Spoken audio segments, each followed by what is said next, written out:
Hello, my loves.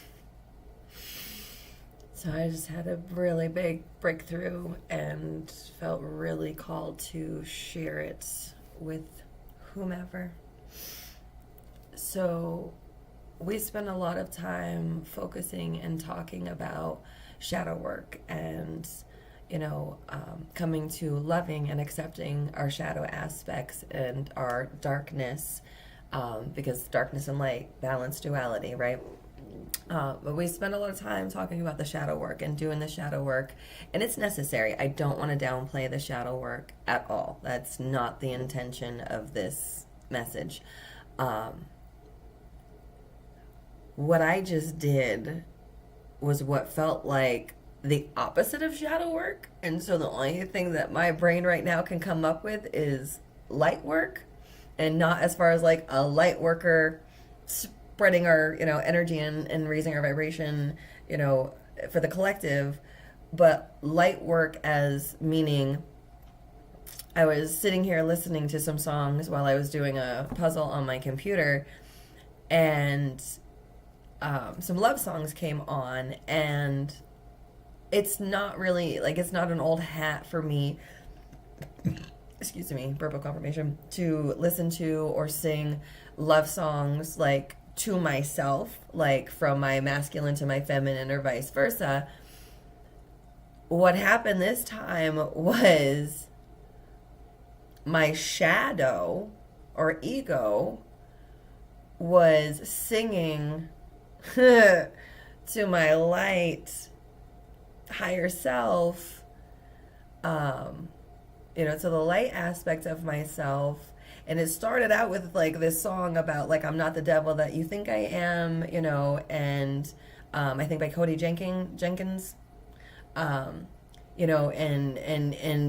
he's taking accountability for the fact that, he screwed up, but he's not like a lost cause because of screwing up, right? And I'm just sitting and I'm hearing like my shadow aspect or my ego singing this to my light side.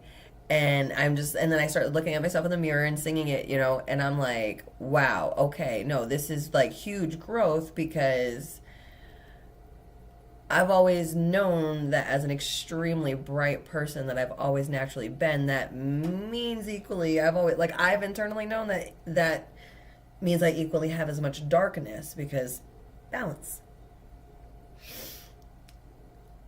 I was terrified to show that darkness because I didn't think I ever had control before.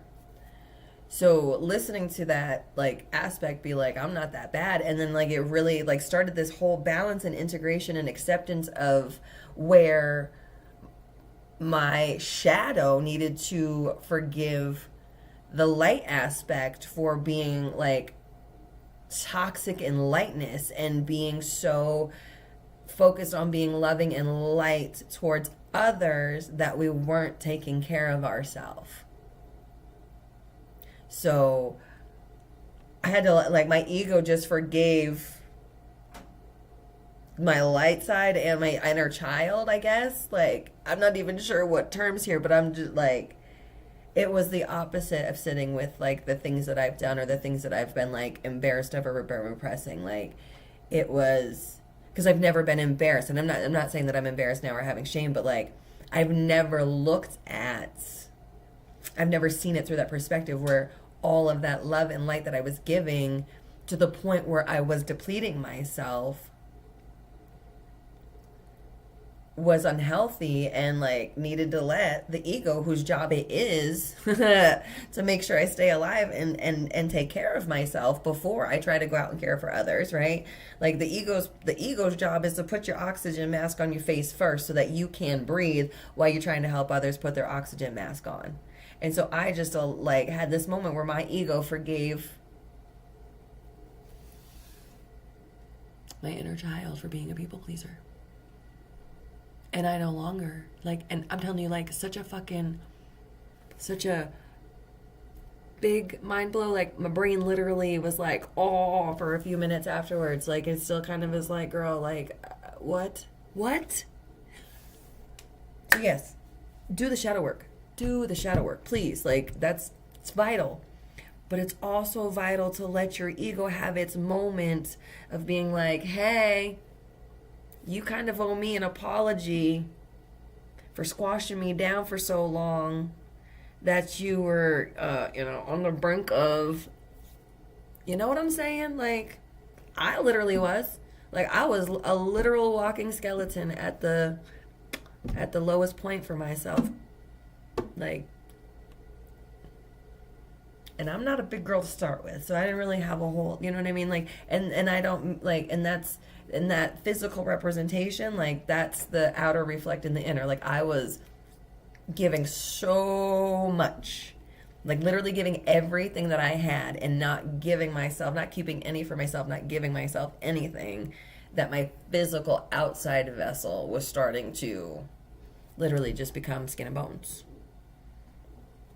So it's not just about the inner child. It's like, the inner child has some apologies too. It's awesome and it's beautiful and it's amazing, and I'm just like, oh. And that's not to take away the innocence of the inner child in any way, shape, or form, to any degree. But the inner child needs to take accountability just as much as the ego. Whose children are these? Ours. I love you, gods and goddesses. Keep doing what you're doing. Thank you.